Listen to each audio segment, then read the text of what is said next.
again with Conversations with Chris and Crystal. And today we wanted to talk a little bit about changing who people taught you to be when you were young.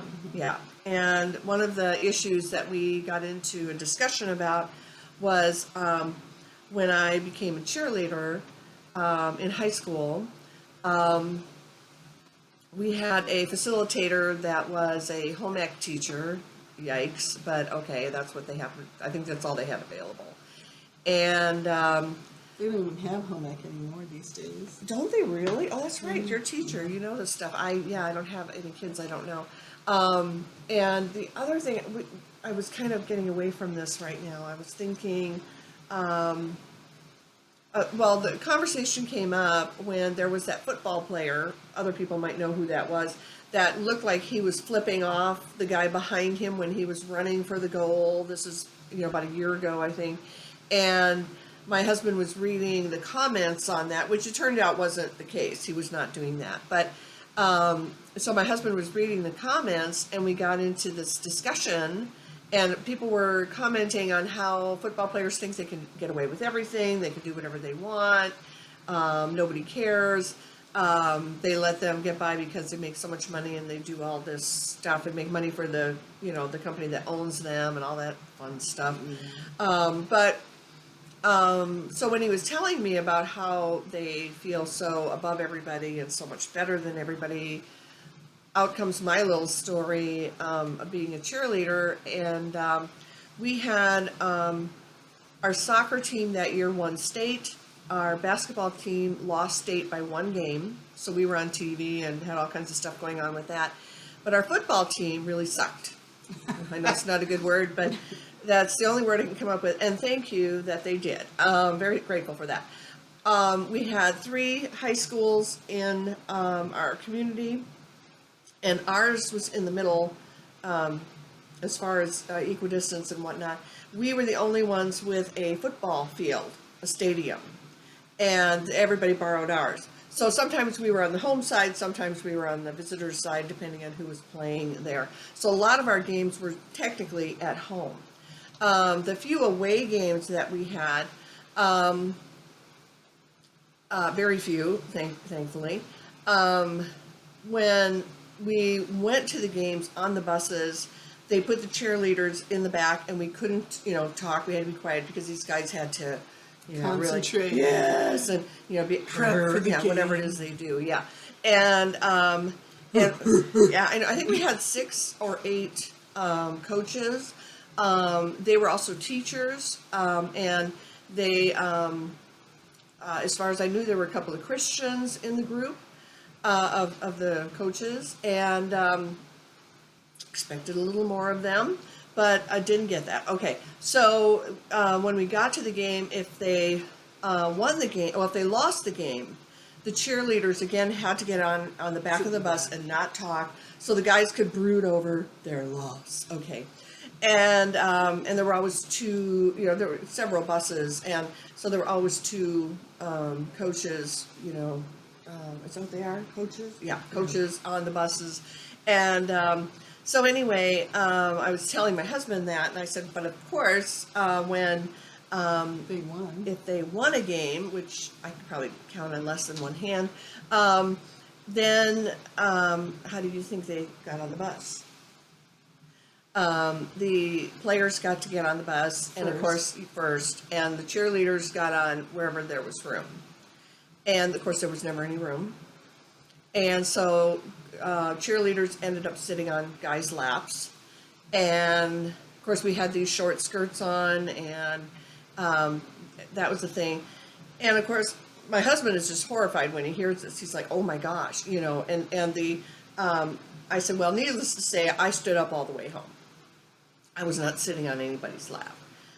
We had pom-poms that had bricks inside. They were like blocks of wood. And so I would swing those puppies and hit them. And I'd say, well, eat your heart out. You're not getting any of this. And, but I remember very distinctly in the back of the bus, there was one girl, absolutely stunningly gorgeous, didn't know it though. a lot of self-esteem issues, very good cheerleader, beautiful. And the look in her eyes, at me of absolute naivete And horror. and fear and not really knowing what to do with this. And I think looking at me with wonder in her eyes of, how do you do that? How do you not allow people to do this to you? I've said that to you before too, remember? Because so things that happened to me, Yeah. and I'm like, how did you know?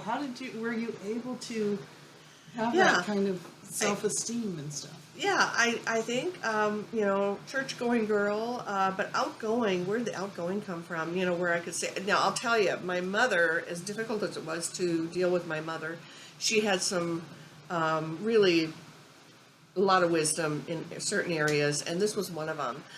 One of the other football players got it in his head to get 3 other football players with him, and 3 days a week we wore our uniforms, and so we had those short skirts on, and he would follow me down the hall and caterwaul and get the other guys to caterwaul. And I remember walking with another girlfriend of mine who wasn't a cheerleader, and she was mortified. I mean, this was, why would they do this? It's so embarrassing. And I was upset, and I went home crying, and my mom said, well, the next time they do that, which was inevitable, she said, you just turn around and look them in the eye and you say, eat your heart out, and turn around and walk away. Well, the first time, the only time actually I did it, because they never did it again, I turned around to do that, and the other 3 guys, I swear they melted into the lockers on either side of the hallway. They were gone. And Mark was standing there by himself, and I said it to him, and I whirled around and walked away, and I never had any problems again. So that became my one line, was, eat your heart out, because you're not getting any of this. So, life goes on.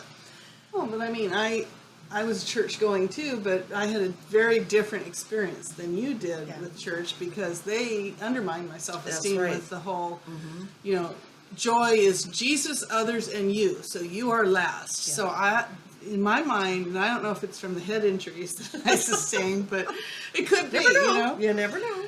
But in my mind, that meant that everybody else has rights and I have none. Yeah. So people walked all over me, and I mean, if I could go back in time and right the wrongs, like be the person I am today inside that person's body, and just, oh man, that would be a sight to see. Yeah, the one thing I'd like to know is how many people have somebody in their past, mostly teachers. This is my issues with teachers. Oh, yeah. Sorry. No, don't be offended. I agree. I had bad teachers who've done those things too. So. Yeah. How many of you have teachers that you would like to go back to and ask why?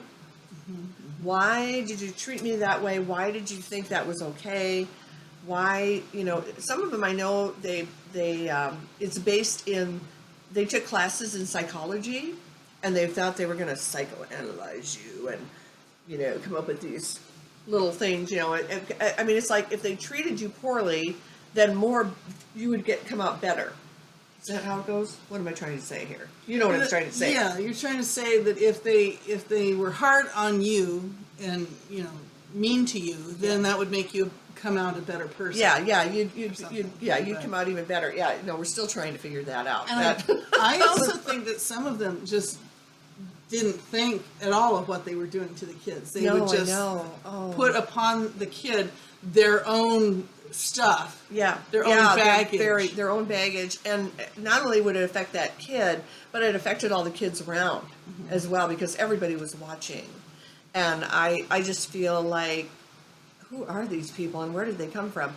Probably another good reason for me, I mean, I would have always loved to have been a teacher, I've taught acting, and I really do look to the kids' self-esteem and where that's going, and I always have. So I guess they missed that when I was young.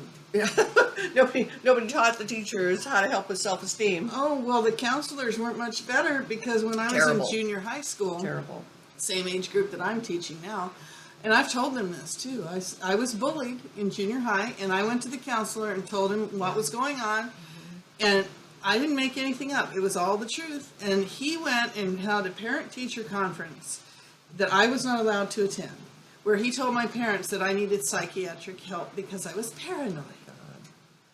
I know. These days, they believe kids when they tell them stuff. Do they? I haven't been there for a while. They're supposed to. Supposedly, yeah. They're there. Go and ask. Go and check on those counselors and find out what they're thinking. I'm just curious.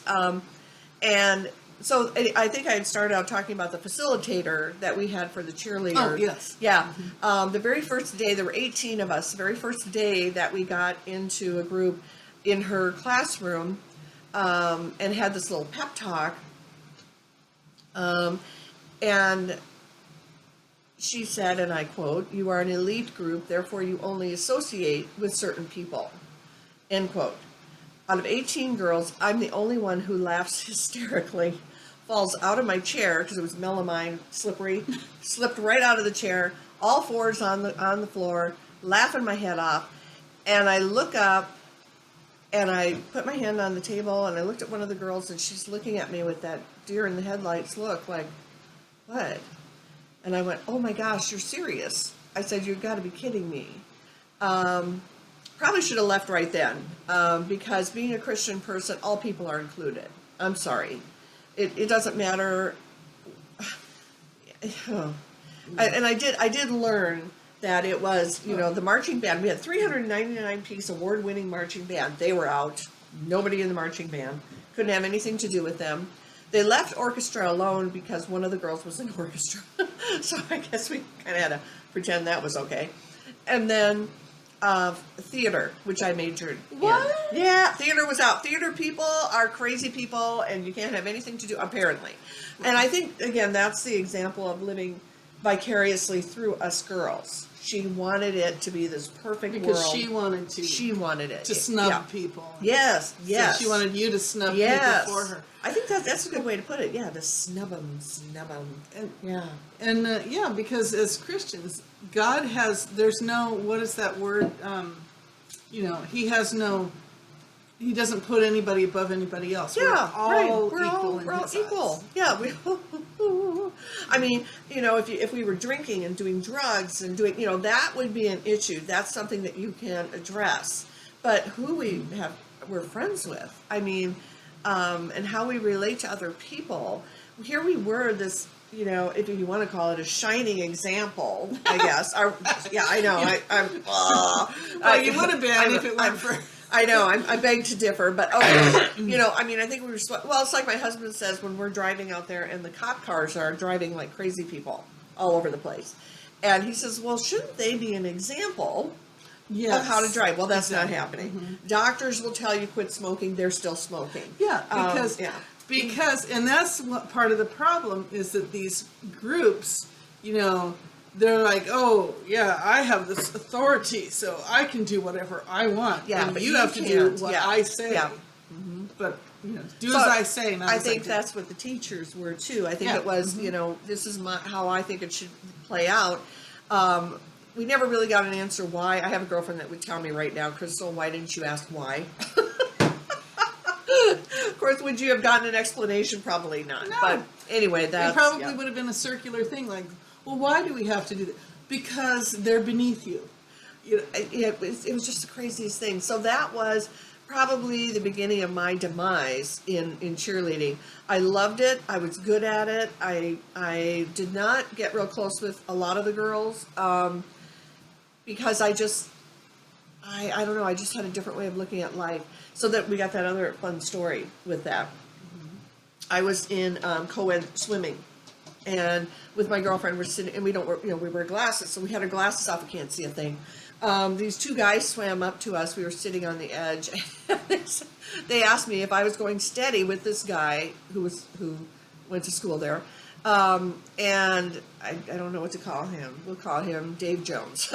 Really simple. Yeah, are you going steady with Dave Jones? And I thought that was the weirdest thing to say, and I said, no, I said, I don't know who that is. And they, oh yeah, right. She's so full of it. And I said, look, you tell me who he is and I'll tell you if I'm going steady with him or not.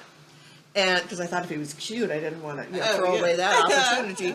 So anyway, So they swam away laughing and chuckling, and I thought, oh, whatever. So then later that day, I walked across the front of the school past the boys' locker room windows, and one of the guys, Mark, the same one, was yelling out, Crystal's going steady with Dave Jones. And I thought, what the heck is that? So I just kept walking. And then I came back that night to cheer a game. And we were at our stadium, and one of the gals, one of the cheerleaders, bops down. I swear, she fell from the sky and landed in front of me. And she said, "Crystal, are you going steady with Dave Jones?" And I'm like, okay. I said, I will tell you what I'm telling everybody. If tell me who he is, and then I'll tell you if I'm going steady with him or not. And I love your explanation of it. She said, it must have gone right over her head. I said, yeah, it did. She just said, huh? And she turned around and walked away. Did not get the joke at all. Then I did, that's right. Then Monday, when I came back to school, this was a Friday, Monday, when I came back to school, one of the guys from church that went to school with me, he comes down to my locker. And this guy is so mild-mannered and so sweet and just this most sincere individual, wonderful guy. Comes down, slams against my locker, and he said, "Tell me it isn't true." And I thought, what? What are we talking about? And he said, "Tell me you are not going steady with Dave Jones." And I said, "Let me tell you. You tell me who he is, and I'll tell you if I'm going steady with him or not." And he said, "Oh, thank God."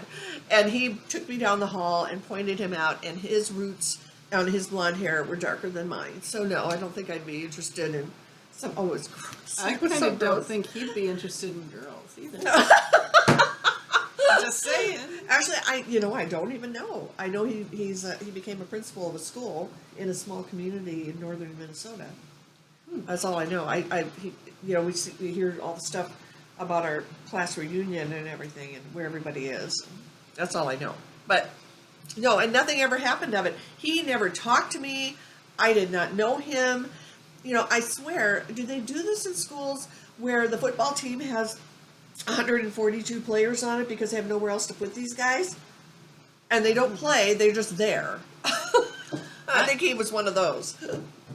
Yeah, I don't even know how many people were on our football team because that was out of my realm. I hung out with the nerds and the science fiction people, Yeah. So yeah, so it's amazing, and yeah, and of course I had the bad taste to go and continue in theater, and to and the other thing that was funny, I had done it before I found out I became a cheerleader. I had signed up to be the assistant to the director of the marching band. So you were right on their hit list. Oh, yeah. So needless to say, I did not, on my senior year, I was not a cheerleader. They kicked me off the squad. We had to retry out, which was really weird. And I had actually taken private gymnastics lessons to really, do well, which I, was very happy with that. And, so I got kicked off, and my parents decided to come to the school to ask why. What could they have done differently? How could they have helped? Did she tell them the truth? She said I didn't bake enough cookies. What? Don't you love it, though? I'd be like, what do cookies have to do with cheerleading? What it was I know, you probably had to sell them for something. No, you had to make cookies for the football players. Are you kidding I'm me? not kidding. We did. We had to make boxes of cookies that we brought for the football players for the games. Yeah. People wonder what we do. That's what we did. Better off without that. Oh, yeah. No, definitely better off. I went flying into theater, full force. And what did the absolutely loved football it. players do for you besides try to grope you? Yeah, I know. Nothing. Oh, nothing. Heavens no. They were always annoying and full of themselves. And, but, I even tried to say, okay, I will say this. Okay, so the soccer players and the basketball players, obviously, to go to state, were so dedicated, unbelievably dedicated. I think if a girl looked at them, they would melt into the floor. Because, no, none of that. And I know one of the cheerleaders was dating a basketball player, but that was it. And really, out of 18 of us, very few of us were dating. And I kind of left it at that. I tried. I remember one of the soccer players, I sat next to him on the bus. And I swear he was this big in that seat. I said hi. He couldn't even talk. So, yeah. And I needed something more than what I could get from ball players, or sports people. Yeah. Their brains are one way, and the coaches like it that way. They want them to be one way. Mm-hmm. I will say this, I forgot about when we were on the bus and these things were happening in the back of the bus, the coaches never turned around. Oh yes, you mentioned that. Yeah, I have a little these are the ones I would like to go, hello, I'd like to know why. Pretending it never happened. Right, because they, heaven forbid that their boys, or whatever they are, didn't have fun and do what they wanted, and it was a different time and a different world. It's just a crime. It's absolute crime, and I hold them completely responsible for that. I don't think that should have been happening. I don't think even you, when you've talked about being sensitive and realizing that you had lower self-esteem and things where you didn't feel like you were worth it, mm-hmm. That's what was happening to those cheerleaders. They weren't worth it. They weren't worth anything to anybody, and you could see it on their faces.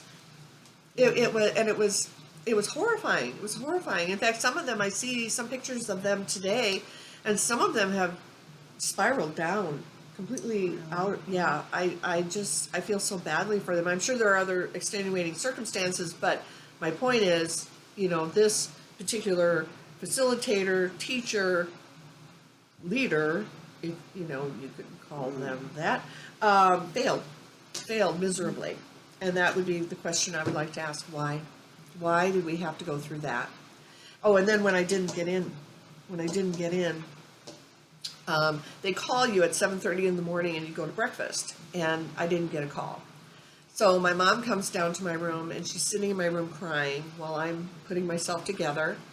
And she said, you don't have to go today. And I said, oh, yes, I do. I said, today is the day I find out who my real friends are. Mm-hmm. And I went, and there were a couple other gals who also got kicked off, mostly for grade issues and, other things, that made sense. This was personal. And where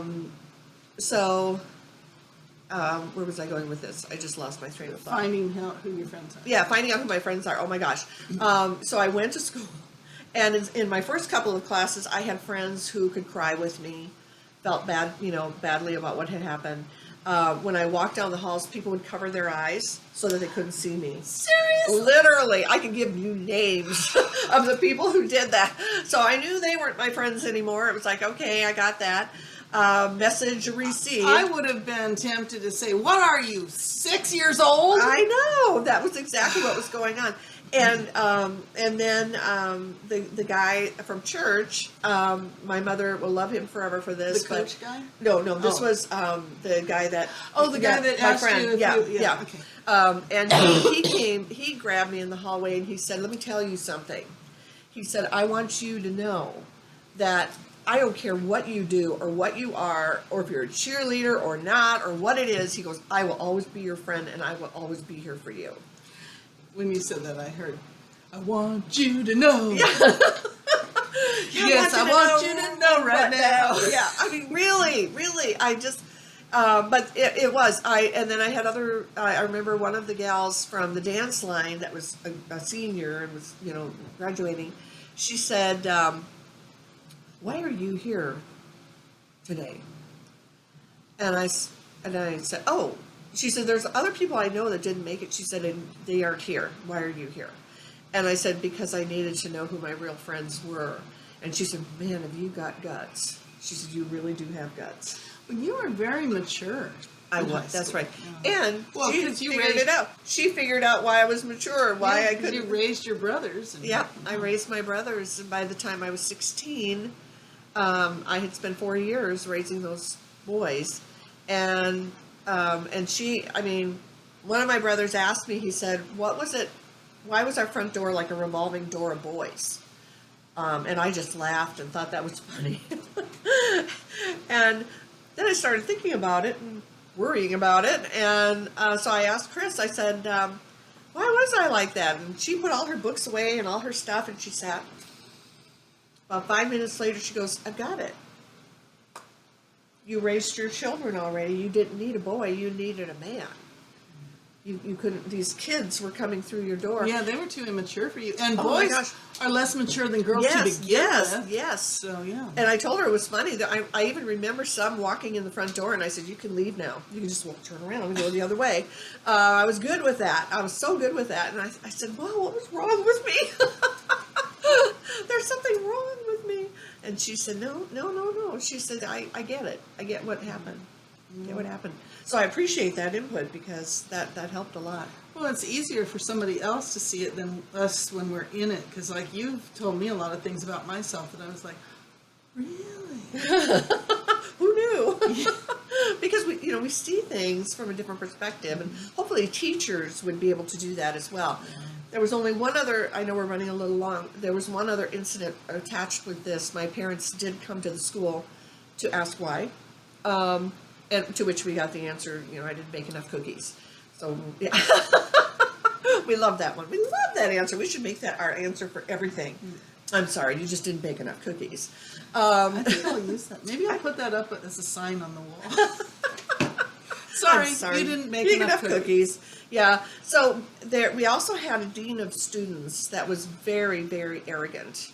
I did find out years later that he became a Christian, and he's still around. I would love to know why this happened. He had a degree in psychology. That was part of the problem. And he intimidated me before my parents came. He called me down twice to his office to kind of mess with my brain. And I got up and walked out. And the second time I went, I told my mom, and she gave me a note that said, you are not to talk to our daughter until we are there. And I brought him, and I handed him the note, because he had called me down again. And he ripped it up and threw it away, and I turned around and walked out. I mean, Good for you. how can teachers do this? So anyway, there we are in the meeting. My parents, It's yeah. a self-importance thing. Oh, my they gosh. think they're the most important things on the planet. That's it. And remind me now, when we get done, the advice I gave to my brothers. So anyway, so there's my parents and him, the dean of students and our facilitator and me in this meeting. And I mean, he's just so full of himself. And somewhere in the conversation, he comes up with, I will have you know that when polled, 98% of the student body thinks I am a great guy. I don't know why we had to know that, but whatever. And like they would tell him the truth. I know, that's it. So out of my little brain, because I don't like math, I'm not good at math, and I'm so proud of myself. I said, do you mean to tell me that the 399 award-winning marching band represents only 2% of this school? And he spit coffee out. He turned purple. My dad, bless his heart, very, what I want to say, when people referee, he came in to the defense and he said, okay. He said, now, when polled, children will say one thing, but when Informally when anything goes on, they talk amongst themselves differently. This is what happened with the marching band. So again, I was the director's assistant, and one day, very early on, they had been in a parade, and apparently this dean of students had sent a memo, like one line long, nothing to write home about, telling them how great they were in the parade. Okay, so the director hands me these memos, and he says, all right, nobody move. And he said, I'm going to give her these memos, and she's going to hand them out, and nobody moves until I am out of this room. I thought, okay, that's kind of interesting. So he marches up the steps up to his office. I'm handing out these memos, and every person there, some of them may say, Crystal, I didn't do that. Well, that's fine. But a lot of people went to the back of the room and they started a fire. And I mean, down to the lowliest flautists, these sweet, innocent girls who were, playing the flute so beautifully. They made a point to go back and burn the memo.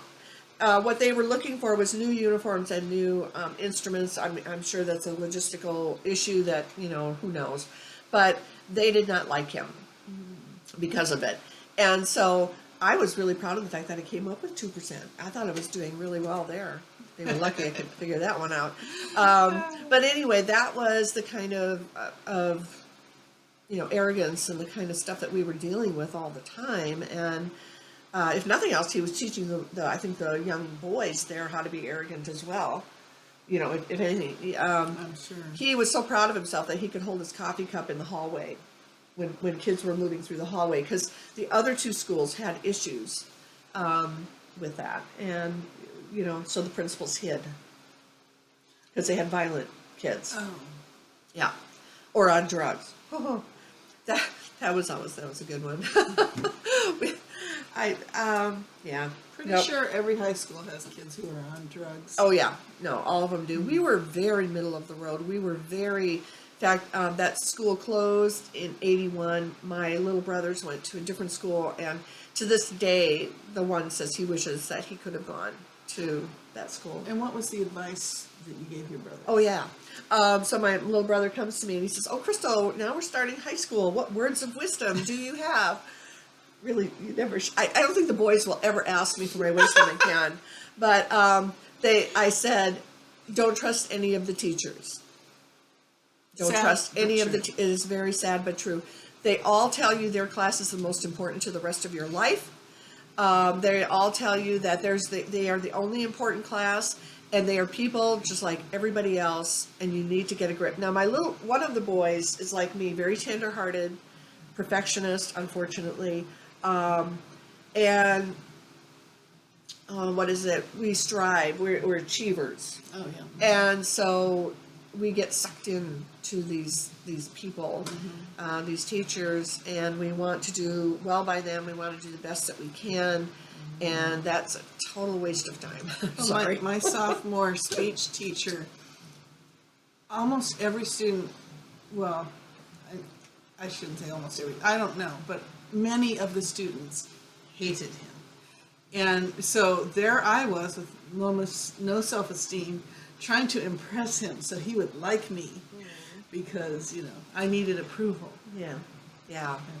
He did write in my yearbook that I was his most favorite former student. So I used to curl my hair in one of my teacher's classes, and he wrote, "I'm going to charge you for electricity." For plugging in your curling iron. I know. School district paid for it. Right. No, I don't get me wrong. There were some really great teachers, and any of the kids at school would attest to that. But I think because of my highly sensitive personality, I picked up on more than in my maturity from raising children. I picked up on more very fast.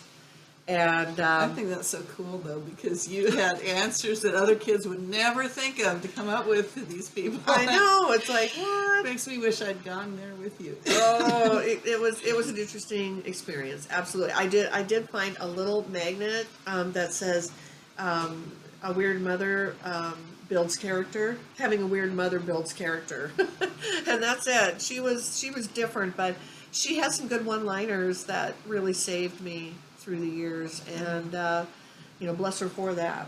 I'd love to watch the movie of your life.